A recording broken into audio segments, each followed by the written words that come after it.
दूसरे सवाल की तरफ मैं चलना चाहूँगा सफ़ा के हवाले से।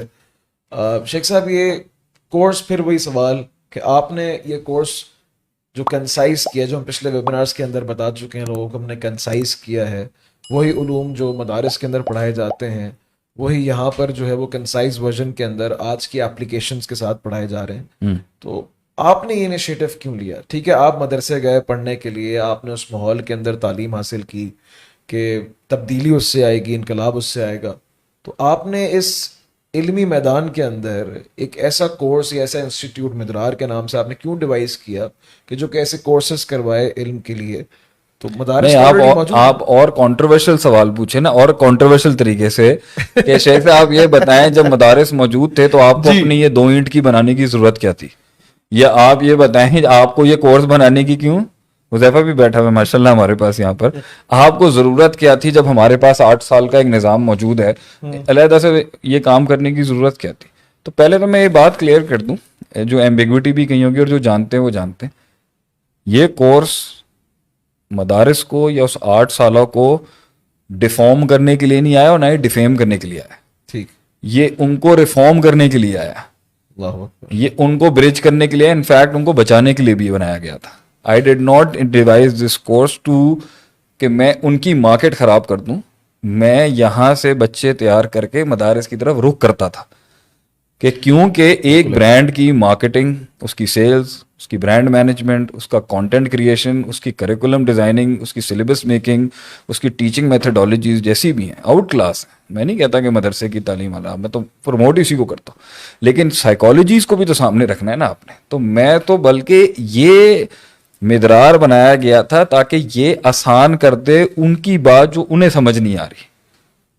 Bridging the gap. It was always the bridging the gap. It was always a जसर. It was never कि हम कह दें कि जी ये असल है।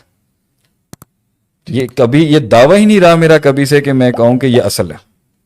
दूसरी बात यहां पर ये है कि हमारी टीम से हम पूछ लें, all is fine, great to go. Point यहां पर ये है कि ये मैं पहले क्लियर कर दूं कि ये कोई वहां का बच्चा काट के या मैं उनका शेयर काट के यहां अपना नहीं को बना रहा, ये मेरे सबको है। मैं यहां तैयार करता हूं और यहां जो भी लोग तैयार होते हैं वो फिर इन्वेस्ट होते हैं मुख्तलिफ अदारों के अंदर।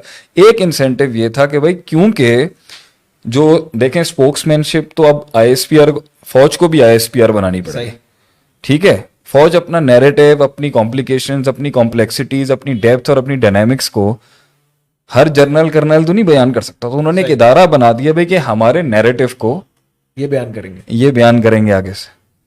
हमारे इस साइड के नैरेटिव को बयान करने के लिए जो लोग कभी सामने आते हुए जो भी होती है, अगर वो प्रोफेशनली भी नैरेटिव बिल्डिंग और नैरेटिव मेकिंग वाले एक्सपर्ट्स होने चाहिए।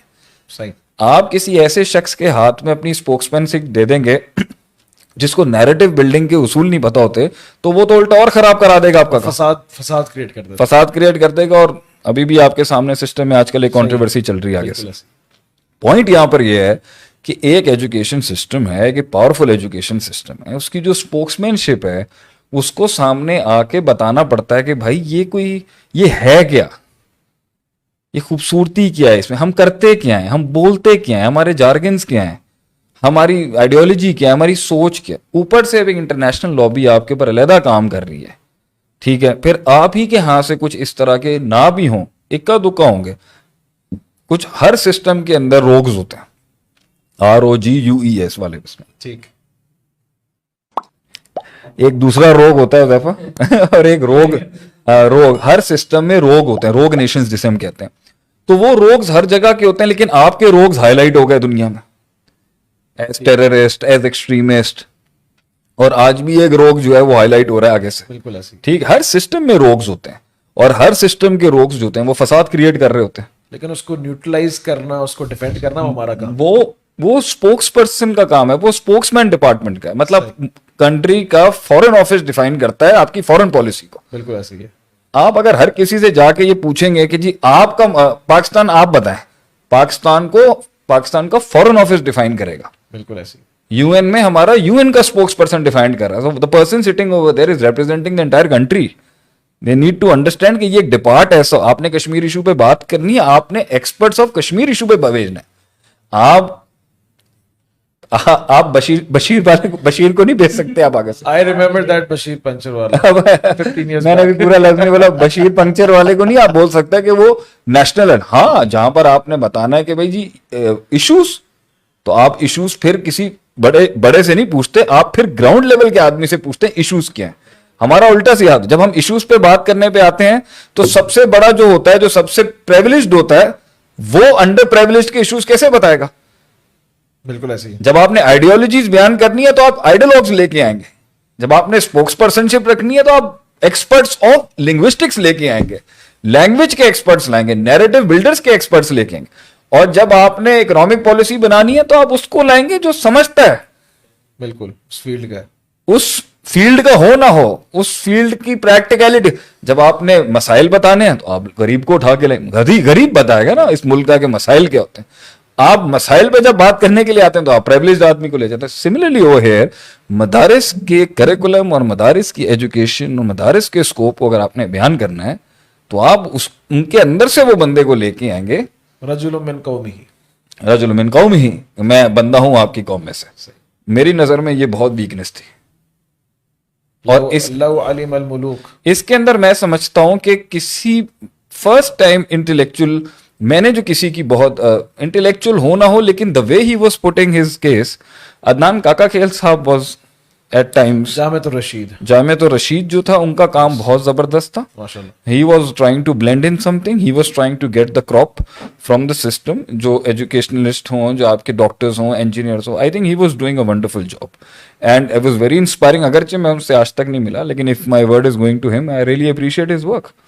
दूसरी बात यहां पर यह है कि वो ट्रांसलेट कर रहे थे, कौम और उलमा के बीच वाला जो गैप था वो ट्रांसलेशन वहां चल रही थी। दूसरा, when I heard his speech in the parliament once, the Musharraf one, well I don't want to talk about the controversial part, but I think Nan Kaka Khel Sahab was very impressive, not because he was talking against the army, मेरा ये narrative नहीं है, but जो एक उनकी speaking power थी और एक कन्विंसिंग पावर थी ना, एक मदरसे के प्रोडक्ट का इतना पावरफुल नैरेटिव बिल्ड, मतलब we were moved by that. Strengthen हुई थी बड़ी ये जमात, क्योंकि आपने सही बंदे को दी है ना बात, वो जो right person for the right, right person for the right. आप वहां से बताएं तो सही ना भाई इस इल्म की जरूरत क्या है। जब दीनी तालीम की या जो शरी मकासद की बात की जाती है तो आप अपने 5 इश्यूज डिफेंड करने के लिए तो ले आते हैं, नमाज पढ़ानी है, जनाजा पढ़ाना है, निकाह कराना है। आपने एक रिलीजियस क्लेरिक की जो प्रोडक्टिविटी है, जो उसकी डिलीवरी है, उसको आपने खुद कन्फाइन किया हुआ 4-6 चीजों के साथ, इवेंट्स के साथ। हाँ, इवेंट्स के साथ। अगर फौत हो गया तो वो ये पढ़ा देगा, शादी हो गई तो ये कर देगा। हालांकि when I went over there and मैंने जब स्कोप देखा है, क्योंकि जब आप क्लेरिक को वीक कर रहे हैं तो आप स्कोप को भी वीक कर रहे हैं। वो एक कॉल आप हमें खुद ही सुनाया करते थे कि लौ अलिमल मुलूक के गालिब इमाम शाफी कहते थे कि अगर वो बादशाहों को पता चल जाए कि माफी कुलूबिना, के हमारे सीनों के अंदर क्या है, हाँ, तो वो हाथी, तो वो आ जाएंगे अपने हाथी लेके आ जाएंगे कि हाँ। तो उन्होंने इसको, मेरे ख्याल से ये बहुत वीक रहा, लोगों को पता नहीं था क्या था। फिर इसके अंदर 18 उलूम की बात हम बहुत सुनते थे बचपन के अंदर, 18 उलूम कौन से 18 उलूम है। एक टाइम पर हमने इसके बारे में एक नेगेटिव नैरेटिव भी सुना हमने मार्केट में कि पता नहीं कौन से 18 उलूम है। 18 उलूम हैं, 16 उलूम हैं, बिल्कुल ऐसी। और अगर कोई आलिम दीन ये कहता है भैया ये पढ़े बगैर तुम कुरान हदीस में हाथ नहीं डाल सकते, तो वो गलत बात नहीं कर रहा, ठीक है। लेकिन उसके बारे में भी एक नेगेटिव कॉनोटेशन आ गई कि यार ये तहकीक का दुश्मन है, ठीक है, ये सेल्फ स्टडी का दुश्मन। इफरात तफरीद तो हर जगह है। तो भाई लेकिन ये काम किसका, ये काम पॉलिसी मेकर का होगा ना। बिल्कुल ऐसे, पॉलिसी मेकर का काम है कि वो अपने ब्रांड को किस तरीके से प्रोजेक्ट करा रहा है आगे से। तो ये चीज मैंने बहुत कम देखी कि जब हम गए हमने भी देखा और हमने जब उसका स्कोप देखा और उसकी डायनामिक्स देखी ना, मेरे पहला एहसास ये हुआ, the world needs to know what is उलूम शरिया। ये मेरा बहुत पहला और बहुत बड़ा माइलस्टोन था जानने के लिए, जिसने मेरी जिंदगी की आगे की पूरी तहरीक बदली, जिसके अंदर शायद एक मोटिवेशन भी आया कि भाई the world needs to know कि एक इस्लामिक जूरिस्प्रूडेंस, इसका फिक्ह, इसका अकीदा, लुगत, grammar and depth and the way they open stuff, उलमा का जो काम, this needs to come out. और ये मैं उस टाइम पर इंग्लिश में तो क्या उर्दू में भी नहीं मांगा, और वो उर्दू भी ऐसी पुरानी जमाने की, आप हुज्जतुल्लाह बालगा की उर्दू ये बच्चे भी नहीं पढ़ सकते। आदिलस फारसी के जो शाह वलीउल्लाह मुहद्दिस देलवी रहमहुल्लाह की ये किताब है, ये आप पढ़ ही नहीं सकता उसमें। बिल्कुल वो ऐसी उर्दू है कि हमारे उर्दू स्पीकिंग हिल जाएंगे उर्दू की वजह से। तो आपका जो काम मौजूद है वो बिल्कुल भी उस नहीं था आसान, जिसकी वजह से क्या हुआ, जिसकी वजह से एक नुकसान हुआ कि एक नैरेटिव यह है लोगों ने छोड़ ही दिया, ठीक है, एक नैरेटिव है लोगों ने अपनी इजी वर्जन की जो है ना फॉर्मेट्स बना के, जिसके अंदर उलमा को माइनस किया हुआ है, उलमा को माइनस करके, स्कॉलर्स को माइनस करके एक जो है ना फिर लोग इसमें इन्वॉल्व होना शुरू हो गए कि उन्होंने कहा कि भाई इन्होंने जो पूरी बेंच आपने 1400 रुवाइबिदा बोलना शुरू हो गया, रुवाइबिदा। मैं इसको रुवाइबिदा भी कह सकते हैं कि रुवाइबिदा will speak without the knowledge, रुवाइबिदा will speak without the depth, रुवाइबिदा will speak without the protocols, रुवाइबिदा would speak without the disciplines and principles of the शरिया। मैं अपने आप को भी इसका अहल नहीं समझता कि मैं बोलूं उसके, लेकिन कम से कम जब जो हमने समझा है हमने उसको ट्रांसलेट करने के अंदर अपना पूरा खिलास दिखाया कि आप माने कि भाई जो एक आदमी, एक आलिम या एक क्लेरिक एक 9600 घंटे के करिकुलम को पढ़ने के बाद फिर वो कोई 10-20 साल लगाता है किसी शेख के अंडर या पर्सनल में और उन प्रिंसिपल्स के अंडर रहता है, उसकी डिसिप्लिनरी नॉलेज कितनी स्ट्रांग होगी बनिस्बत के एक आदमी ने किताब खोली, उसमें से अपने एक्सट्रैक्शंस निकाले और वो सही भी हो सकते हैं मगर उसमें गलती के इम्कान के। मेरा सवाल सिर्फ ये है, ये सेल्फ एजुकेशन को, ये सेल्फ स्टडी को, चाहे किसी भी फील्ड के हो, लॉक और चेक कैसे लगेगा? फिर वो आपका कॉल है, मन लैसा लहू उस्ताजुन फउस्ताजु शैतान। मतलब ये जिसका कोई उस्ताद नहीं होता उसका उस्ताद, तो ये सनद इसलिए तो रखी गई है कि आपने किससे पढ़ा, आपने उलूम किससे सीखे, आपने प्रिंसिपल किससे सीखे, उन्होंने किससे सीखे, ये लॉक कहां पे लगाएंगे आप इसको? तो हम ये कहते हैं कि भाई जो हमारी भी डोमेन नहीं है हम भी हाथ नहीं डालते उसके अंदर, लेकिन जो एक मैक्रो, मेरा असल जिहाद जो था वो एक मैक्रो कैनवसिंग सेट करना था जिसके अंदर से माइक्रो स्कॉलर्स तैयार होने थे। तो मैं मैक्रो की जंगें ही लड़ता हूं बड़े बड़े मैदानों के अंदर जाके, जहां सिर्फ मनवाना मकसूद होता है कि आप माने। स्पेसिफिकेशंस जो है वो बात, स्पेसिफिकेशन में तो तुम में से कितने आगे होगे इस टाइम पर, मतलब हम वाकई कितने मसाइल होंगे जिन जुजियात के अंदर हमें नहीं पता होगा भी, क्योंकि हमारा वो मैदान नहीं रहा। हमारा मैदान ये है कि भाई एक आदमी कहता है आप जो है हाथ काटने की हद क्यों लगाते हैं। बल्कि मैंने ज़ैबिस्ट में एक लेक्चर दिया, लेक्चर के बाद जो आप मौजूद थे मेरे ख्याल से Huzaifa, and what happened at that time was मैंने गैर मुस्लिमों के हुकूक के ऊपर मैंने लेक्चर देना। तो रात मैंने कहा भाई चलो कोई देखें कोई काम है इसके ऊपर, तो मुझे अरबी का एक मुकाला मिल गया, हुकूक गैर मुस्लिमीन फी बिलादिल मुस्लिमीन, the rights of the minorities in the Muslim caliphates और लैंड्स। अब उसके ऊपर वो पीएचडी था, कोई डॉक्टरेट अरबी में मकाला, तो उसमें इतना ज़बरदस्त काम लिखा हुआ था, जो भी आता था मैंने एक्सट्रैक्ट करके एक लेक्चर बना लिया। अगले दिन जाके मैंने गैर मुस्लिमों के हकूक़ के ऊपर ऐसा ज़बरदस्त दिया। अब वो एक लिबरल यूनिवर्सिटी भी होगी या सेकुलर यूनिवर्सिटी होगी या जो भी उसकी आइडियोलॉजी होगी, हमने तो यूनिवर्सिटी में ख्याल रखना होता है ना, हम ऐसा तो नहीं बात कर सकते जो पूरा ही पैराडाइम खराब कर दे, क्योंकि फिर तो आप जा ही नहीं सकते किसी यूनिवर्सिटी में। पहला सवाल पता क्या है, शेख इज डेमोक्रेसी शिर्क और नॉट? मैं कह रहा हूं, मैं बात कर रहा हूं गैर मुस्लिमों पे, आप। दूसरा सवाल ये आया कि आप जो है वो, हम देखें अमेरिका सच इतना फ्रीडम वहां पे इंडिपेंडेंट है, हम आपको मस्जिदें बनाने की इजाजत देते हैं, पूरे अमेरिका में बना के नहीं देते, आप हिजाज में हमें मंदिर और चर्च बनाने देना। अब ये मुश्किल सवाल है, ठीक है। तो मेरा point before you go on to the next thing is कि इंसेंटिव का एक बहुत बड़ा रीजन ये था कि भाई ट्रांसलेट कराया जाए और सिक्योर कराया जाए और प्रिजर्व कराया जाए।